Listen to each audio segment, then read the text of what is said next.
कहानी शुरू होती है एक छोटे से शहर उज्जैन की गलियों से, जहाँ एक साधारण सा लेकिन बेहद ईमानदार इंसान रहता था।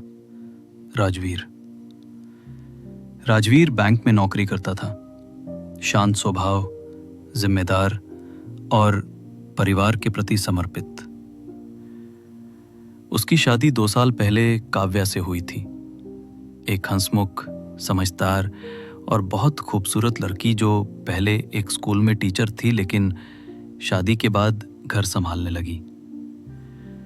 शुरू में सब कुछ किसी सपने जैसा था। हर सुबह दोनों साथ नाश्ता करते, काम के बीच मैसेज करते, रात को फिल्म देखते और हर वीकेंड राजवीर उसे मंदिर या झील किनारे ले जाता। लेकिन वक्त, जैसा कि हमेशा करता है, धीरे धीरे उनकी जिंदगी से मिठास चुराने लगा। राजवीर की नौकरी में टारगेट्स बढ़ने लगे, ओवरटाइम आम हो गया और घर लौटते लौटते थकान इतनी होती कि वो बस खाना खाकर सो जाता। काव्या की मुस्कान फीकी पड़ने लगी, उसकी बातें अधूरी रह जाती और वो अक्सर खिड़की से बाहर देखते देखते सोचती, क्या यही वो रिश्ता था जिसका सपना उसने देखा था। एक शाम जब बारिश हो रही थी और राजवीर देर रात तक ऑफिस में फंसा था, काव्या के फोन पर किसी का कॉल आया। उसने नाम देखकर थोड़ी देर सोचा और फिर धीरे से मुस्कुरा दी। हाँ आयुष, उसने कहा, बहुत दिनों बाद याद किया। वो किसी पुराने कॉलेज दोस्त से बात कर रही थी। उस रात बातचीत लंबी चली, पुराने दिनों की यादें, हंसी, कुछ मजाक और एक सुकून जो उसे लंबे वक्त से महसूस नहीं हुआ था। अगले कुछ हफ्तों में आयुष का नाम उसके फोन पर बार बार आने लगा और जहां पहले काव्या राजवीर के हर संदेश पर मुस्कुराती थी, अब वो अक्सर मोबाइल पर व्यस्त रहने लगी। राजवीर ने ध्यान दिया पर सोचा शायद वो अपने बुटीक के प्लान्स पर काम कर रही होगी। दिन बीतते गए लेकिन घर की खामोशी बढ़ती गई। एक रात जब राजवीर ने खाना खाते हुए कहा, काव्या, कल मेरे साथ ऑफिस की पार्टी में चलना, तो उसने बिना देखे जवाब दिया, नहीं, मुझे सिरदर्द है। वही सिरदर्द फिर अगले हफ्ते, अगले महीने भी बना रहा। राजवीर के भीतर कहीं कुछ टूटने लगा, मगर वो अपनी भावनाएं दबाकर चुपचाप जीने लगा। फिर एक दिन उसके ऑफिस में चोरी की घटना हुई और सिक्योरिटी कारणों से सभी कर्मचारियों को अपने घरों में सीसीटीवी लगाने की सलाह दी गई। राजवीर ने सोचा, चलो, इससे घर की सेफ्टी भी बढ़ जाएगी। उसने एक छोटा कैमरा लगवा दिया, बस ड्राइंग रूम और मुख्य दरवाजे की तरफ। काव्या ने हल्की सी नाराजगी जताई, घर को जेल बना दिया तुमने। राजवीर ने हंसकर कहा, सिर्फ सुरक्षा के लिए है। पर उस कैमरे की आंखें जल्द ही ऐसी सच्चाई कैद करने वाली थीं जिसने सबकी नींद उड़ा दी। एक हफ्ते बाद जब राजवीर ऑफिस में था, उसे याद आया कि घर पर नया कुरियर आया होगा। उसने सीसीटीवी ऐप खोला ये देखने के लिए कि डिलीवरी बॉय आया या नहीं। जैसे ही वीडियो खुला, स्क्रीन पर उसने काव्या को देखा। वो किसी का इंतजार कर रही थी।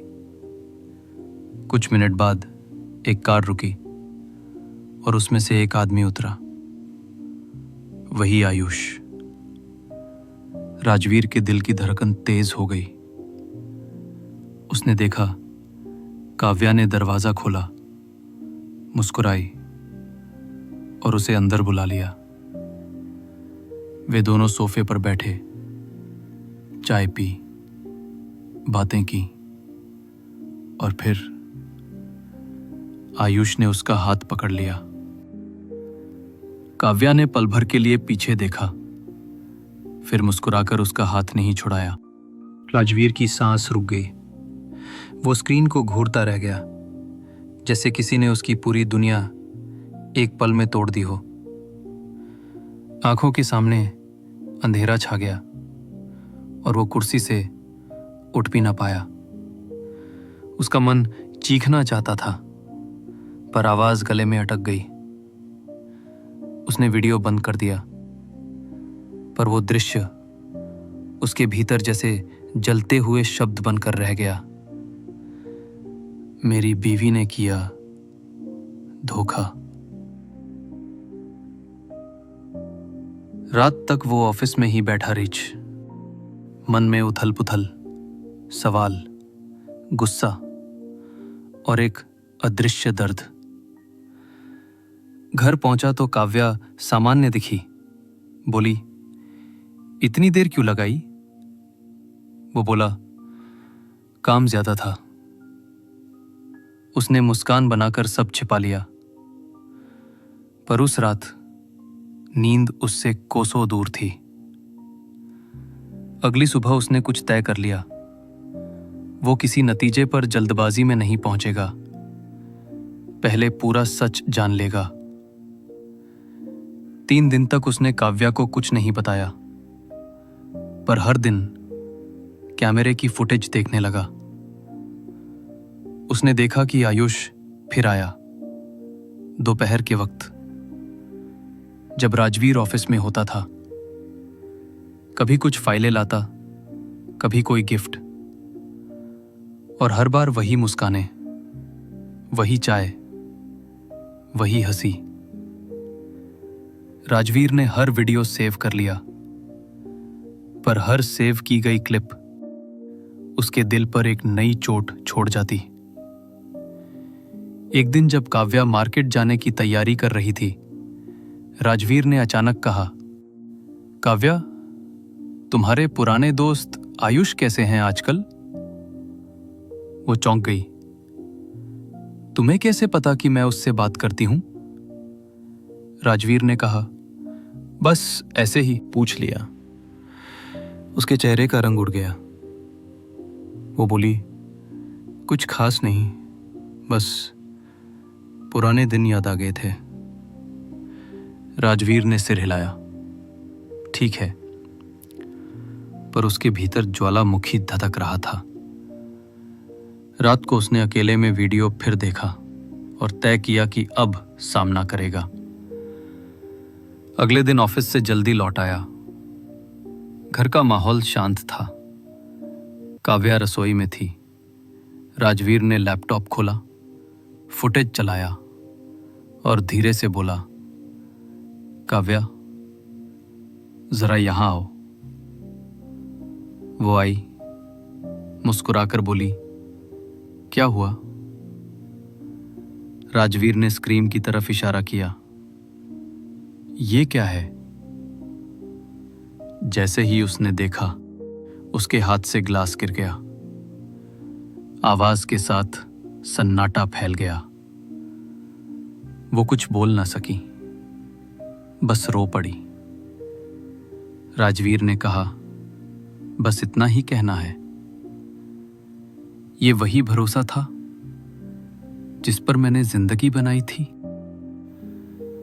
काव्या सिसकते हुए बोली, राजवीर, बात वैसी नहीं है जैसी दिख रही है।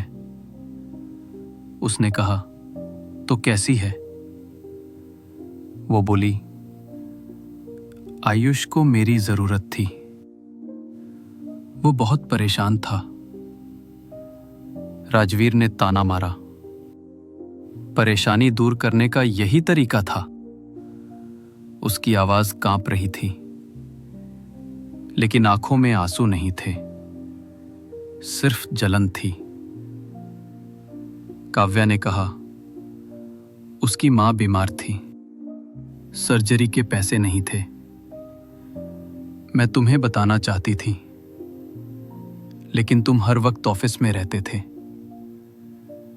मुझे डर था कि तुम गलत समझोगे। राजवीर ने कटाक्ष किया। तो सच्चाई छिपाकर एक ही छत के नीचे थे, पर 2 अलग दुनिया में। अगले दिन राजवीर ने छुट्टी ली।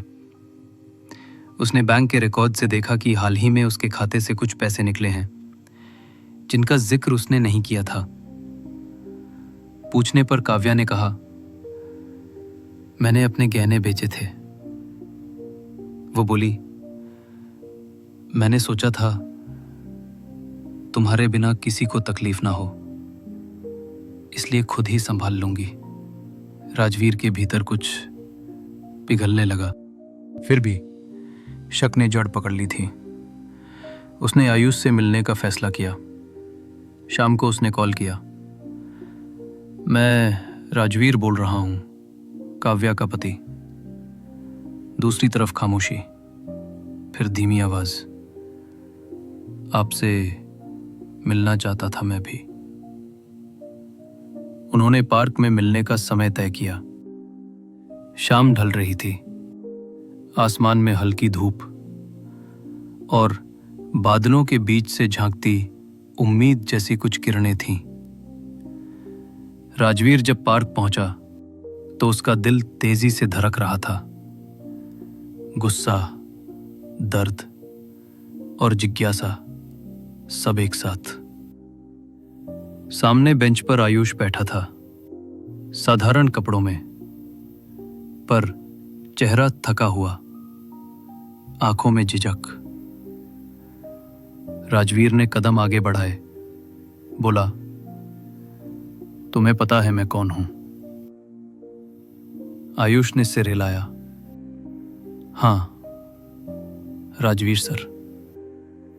मुझे बहुत अफसोस है कि आपने वो सब उस तरह देखा। राजवीर ने ठंडी नजरों से देखा। तो बताओ, क्या था वो सब? आयुष ने गहरी सांस ली। सच कहूं तो काव्या मेरी बहुत पुरानी दोस्त है, कॉलेज के दिनों से। मेरी मां को कैंसर था। इलाज के लिए पैसे नहीं थे। मैंने हर जगह कोशिश की, पर कोई मदद नहीं मिली। एक दिन मैंने मजबूरी में काव्या से बात की। उसने कहा वो कोशिश करेगी। मैंने मना किया कि अपने पति को मत बताना, क्योंकि मैं नहीं चाहता था कि तुम्हारे बीच कोई गलतफहमी हो। लेकिन उसने मेरी मां के इलाज के लिए गहने बेच दिए। मैं सिर्फ पैसे लौटाने और उसका धन्यवाद करने आता था, बस। भीतर जैसे तूफान थम गया। उसके मन में गुस्से और शर्म का सैलाब उमड़ आया। उसने पूछा, और वो तुम्हारा उसका हाथ पकड़ना? आयुष बोला, वो बस आभार था सर। मैं रो रहा था उस वक्त। उसने मुझे संभाला। शायद वही पल था जो कैमरे में कैद हो गया, बस वही। राजवीर कुछ पल चुप रहा, फिर धीरे से बोला, कभी कभी सच्चाई कैमरे की नजरों से नहीं, इंसान की नीयत से दिखती है। आयुष की आंखों में भी आंसू थे। मैंने कभी नहीं चाहा कि आपकी बीवी या आप किसी गलत फहमी में पड़ें। अगर चाहें तो मैं सब लिख कर दे दूं। राजवीर ने हाथ उठाया। नहीं, अब कोई जरूरत नहीं। सच कभी कागज पर साबित नहीं होता, वो दिल में महसूस होता है। वो वापस घर लौटा, पर हर कदम भारी था। दरवाजे के अंदर घुसते ही उसने काव्या को देखा। वो पूजा के दिए के सामने बैठी थी, आंखें लाल, चेहरा सूजा हुआ। उसने शायद रात भर रोया था। राजवीर उसके सामने खड़ा हो गया, कुछ पल खामोश रहा, फिर बोला, काव्या। उसकी आवाज भर आ गई। काव्या ने सिर उठाया, आंखों में उम्मीद और डर दोनों थे। मुझे माफ कर दो राजवीर, उसने कहा। मैंने कुछ गलत नहीं किया, लेकिन ये सच है कि मैंने तुमसे कुछ छिपाया। राजवीर ने धीमी आवाज में कहा, मुझे भी माफ कर दो काव्या। मैंने तुम्हें सुना नहीं, बस देखा। दिन देखती थी तुम कितनी मेहनत करते हो। मैं नहीं चाहती थी तुम्हें एक और चिंता दूं, इसलिए आयुष की मदद की, क्योंकि मैं जानती थी अगर मैं कहूंगी तो तुम खुद अपने पैसे दे दोगे और फिर खुद पर दबाव डालोगे। राजवीर ने आगे बढ़कर उसका हाथ पकड़ लिया। शायद मैं इतना व्यस्त हो गया था अपने काम और जिम्मेदारियों में कि तुम्हारे अंदर का अकेलापन देख ही नहीं पाया। तुम्हारी खामोशी, तुम्हारी आंखों की थकान, मैं सब चूक गया। काव्या ने सिसकते हुए कहा, हम दोनों ही चूक गए राजवीर। तुमने काम को रिश्ते से ऊपर रख दिया और मैंने सच्चाई को छुपा लिया। दोनों कुछ देर चुप रहे। कमरे में सिर्फ दिए की लौ की हल्की आवाज थी। फिर राजवीर ने कहा, चलो आज से कुछ नया शुरू करते हैं, बिना झूठ, बिना शक, बस सच्चाई और भरोसा। काव्या ने सिर झुका दिया। क्या फिर से सब पहले जैसा हो सकता है? उसने धीरे से मुस्कुराकर कहा, पहले जैसा नहीं, शायद उससे भी बेहतर। अगले दिन राजवीर ने सीसीटीवी कैमरा हटवा दिया। टेक्नीशियन ने पूछा, सर खराब है क्या? वो बोला, नहीं, बस अब भरोसा किसी कैमरे से नहीं, इंसान से रखना है। वो मुस्कान उसके चेहरे पर बहुत समय बाद लौटी थी। शाम को दोनों ने साथ बैठकर खाना खाया। लंबे समय बाद एक दूसरे की आंखों में देखा, बिना किसी पर्दे, बिना किसी झूठ के। कुछ दिन बाद आयुष का कॉल आया, राजवीर सर, मां अब ठीक हैं। आपकी बीवी की वजह से मैंने उन्हें बचा लिया। राजवीर ने कहा, भगवान करे वो हमेशा स्वस्थ रहें। और हाँ, काव्या ने जो किया वो इंसानियत थी। तुम भी उसका आदर करना। आयुष ने कहा, हमेशा करूंगा सर। रात को जब काव्या बैल्कनी में खड़ी थी, ठंडी हवा उसके चेहरे पर पड़ रही थी। राजवीर उसके पास गया और बोला, जानती हो, उस रात जब मैंने वो फुटेज देखी थी तो मैंने सोचा था सब खत्म हो गया है, लेकिन आज समझ में आया, कभी कभी जिंदगी हमें टूटकर ही जोड़ना सिखाती है। काव्या ने उसकी तरफ देखा, और कभी कभी धोखा नहीं, गलतफहमी ही सबसे बड़ा जहर होती है। दोनों ने एक दूसरे का हाथ थामा और उस रात बरसों का दर्द चुपचाप बह गया। समय बीतने लगा। राजवीर ने ऑफिस में प्रमोशन लिया, लेकिन अब वो घर वक्त पर लौटता। काव्या ने फिर से स्कूल में पढ़ाना शुरू किया। दोनों के बीच अब हर बात खुलकर होती, चाहे खुशी हो या दुख। सीसीटीवी की जगह अब उन्होंने दिलों में पारदर्शिता रखी थी। कुछ महीनों बाद जब उनका विवाह वार्षिकोत्सव आया, राजवीर ने काव्या को वही जगह ले गया जहां उन्होंने पहली बार साथ सूरज ढलते देखा था। उसने कहा, उस दिन भी आसमान ऐसा ही था, लेकिन फर्क ये है कि तब मैं तुम्हें देख नहीं पाया था। आज हर धड़कन में महसूस कर रहा हूं।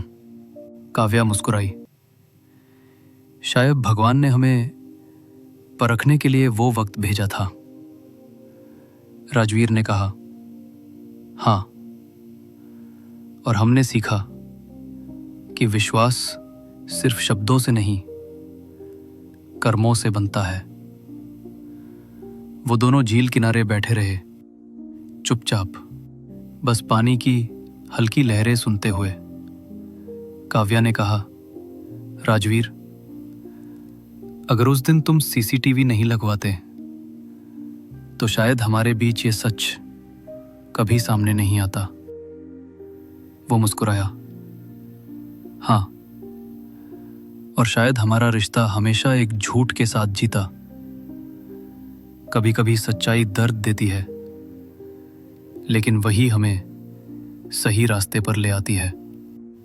फिर उसने उसकी ओर देखकर कहा, वादा करो अब कभी कुछ नहीं छिपाओगी। उसने कहा, और तुम वादा करो अब कभी पहले सुने बिना यकीन नहीं करोगे। दोनों ने एक दूसरे की आंखों में झांका और उस पल जैसे बीते हुए सारे दर्द हवा में उड़ गए। कुछ हफ्तों बाद जब राजवीर ने ऑफिस में नए कर्मचारियों से कहा, रिश्ते और काम में फर्क रखना जरूरी है, तो सबने उसकी बात को एक सामान्य सलाह समझा। पर सिर्फ वो जानता था कि उस एक लाइन में उसकी पूरी जिंदगी का सबक छिपा है। घर लौटते वक्त वो फूलों का गुलदस्ता लेकर आया और काव्या को देते हुए कहा, आज बस ऐसे ही। वो मुस्कुराई। अब मुझे हर दिन यही डर रहेगा कि तुम इतने अच्छे क्यों हो। उसने कहा, क्योंकि अब मैं जानता हूं, प्यार सिर्फ दिया नहीं जाता, समझा भी जाता है। धीरे धीरे उनके घर की दीवारों में फिर से हंसी गूंजने लगी, जो कभी शक की वजह से ठंडी पड़ी थी, अब भरोसे और सम्मान से गर्म हो गई। पड़ोसी कहते, देखो कितने खुश रहते हैं दोनों। लेकिन किसी को नहीं पता था कि इन मुस्कानों के पीछे कितनी आंधियां गुजरी हैं। कभी कभी रात को जब राजवीर अकेले बैठता तो अपने लैपटॉप की तरफ देखता, वही जगह जहां से उसने सब देखा था। अब वहां सिर्फ उनका शादी का फोटो रखा था। उसने मन ही मन कहा, धन्यवाद उस पल को जिसने मुझे तोड़ा, क्योंकि उसी ने मुझे सिखाया कि कैसे जोड़ना है। और इस तरह उनकी कहानी धोखे से नहीं, समझ से खत्म हुई। राजवीर और काव्या ने सीखा कि जब भरोसा टूटा हुआ हो तो माफी वो पुल बन सकती है जो दो दिलों को फिर से जोड़ दे। कभी कभी कैमरे झूठ नहीं बोलते, पर जो वो दिखाते हैं वो पूरा सच भी नहीं होता। सच तो तब बनता है जब हम उसे सुनने की हिम्मत रखते हैं। उस रात जब दोनों बालकनी में बैठे चांद देख रहे थे, राजवीर ने धीरे से कहा, काव्या, मैंने बहुत कुछ खोया उस शक में, पर अब मैं सिर्फ एक चीज चाहता हूं, तेरा भरोसा। काव्या मुस्कुराई। उसकी आंखों में नमी थी। और मैं सिर्फ एक चीज चाहती हूं, तेरी सच्ची नजर। दोनों हंस पड़े और चांदनी में वो हंसी किसी नई शुरुआत जैसी लगी। तो दोस्तों, कभी कभी जिंदगी हमें ऐसे मोड़ पर लाकर खड़ा कर देती है जहां हम सोचते हैं कि सब खत्म हो गया, लेकिन वहीं से एक नई कहानी शुरू होती है। धोखे का मतलब हमेशा बेवफाई नहीं होता। कभी कभी वो हमें ये सिखाने आता है कि विश्वास कितना कीमती है, और अगर दिल सच्चा हो तो हर गलतफहमी मिट सकती है। समाप्त।